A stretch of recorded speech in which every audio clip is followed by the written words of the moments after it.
It's that time of year again, Packers fans. Time for my annual Draft Crushes video where I select 5 dudes who I really like, love their tape, love the prospect of them playing in the green and gold, which up until last year meant there was no way they were going to be selected by the Packers. But of course, Katana Oladapo's selection changed all that. So who knows?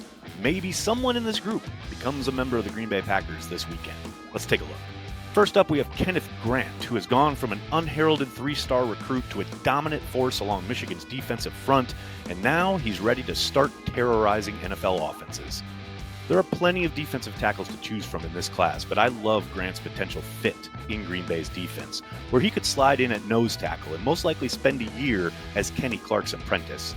This will most likely be Clark's last season in Green Bay. Getting ready for that transition along the interior makes a lot of sense. Grant may not be a pass-rushing demon, but he gets consistent push inside and has an incredibly quick first step that plays into what Hafley and company want up front. Grant is also more than just a big body inside and could become a legit 3-down player in the NFL. It's all about projection, and this guy projects to be a game wrecker in the NFL. Null Williams is my kind of cornerback. He plays press coverage like he wants to take the receiver's soul. He also has a great knack of getting eyes on the ball even when he's in phase with guys in coverage. A 3-star recruit out of California, Williams started his collegiate career at UNLV. He then transferred to California for the 2023 season and recorded 53 tackles, 2 tackles for loss, 2 interceptions, and 6 pass deflections. This past season, Williams recorded 52 tackles, 1 tackle for loss, 9 pass deflections, and led the nation with 7 interceptions. No one knows for sure what's going to happen with Jair Alexander, but it's a pretty good bet that he won't be in Green Bay in 2025. Williams would help add a physical, ball-hawking potential playmaker to a secondary that needs a serious lift with the talent level in that room. JT Mola was born to be a member of the Green Bay Packers. He would be a perfect addition to the edge group. Starting 42 games for the Buckeyes, he was highly productive. He collected 23.5 sacks and 45 tackles for loss over 4 seasons, leading to 3 first-team All-Big Ten honors. He's coming off a 2024 campaign that saw him make 61 tackles, 22 tackles for loss, and get the quarterback on the ground 12.5 times, with half of those sacks coming during the Buckeyes college football playoff run.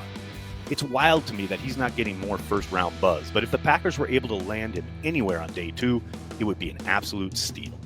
You guys know I love Jaden Higgins. I've talked about him for months, so I don't need to belabor that here. But one guy I love who I haven't seen connected with the Packers much is TCU wide receiver Seavon Williams. Versatility is Williams' calling card. At TCU, he lined up all over the place. On the perimeter, in the slot, tight to the formation, even out of the backfield. This guy did anything and everything for the Horned Frogs. The guy caught 137 passes for 1,655 yards and 14 touchdowns in his career, and added another 6 touchdowns as a ball carrier out of the backfield last year alone. Standing 6'4" and weighing in at 220 pounds, this guy could be a classic Packers wide receiver.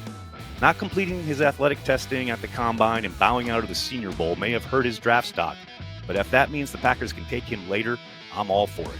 Donovan Esaraku has been a good player for Boston College for 4 seasons, but he took a big step forward in 2024, a year where he ended as ACC Defensive Player of the Year.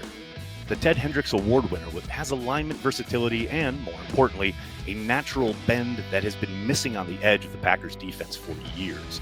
I also love that he was the personal protector on punt team and covered kicks during his time at BC. We love a special teams demon. For you production freaks, last season he tied the program's single-season sack record with 16.5, along with 20.5 tackles for loss and 80 overall tackles. The guy is a machine. Get this guy in the edge rotation in Hafley's defense and let him get to work. There you go. Those are my draft crushes for this 2025 draft. Let me know in the comments below. Who do you like? Who don't you like? Who are your crushes heading into this draft? And then tell your friends, tell your family, Cheesehead TV, we are devoted to Green Bay Packers fans worldwide.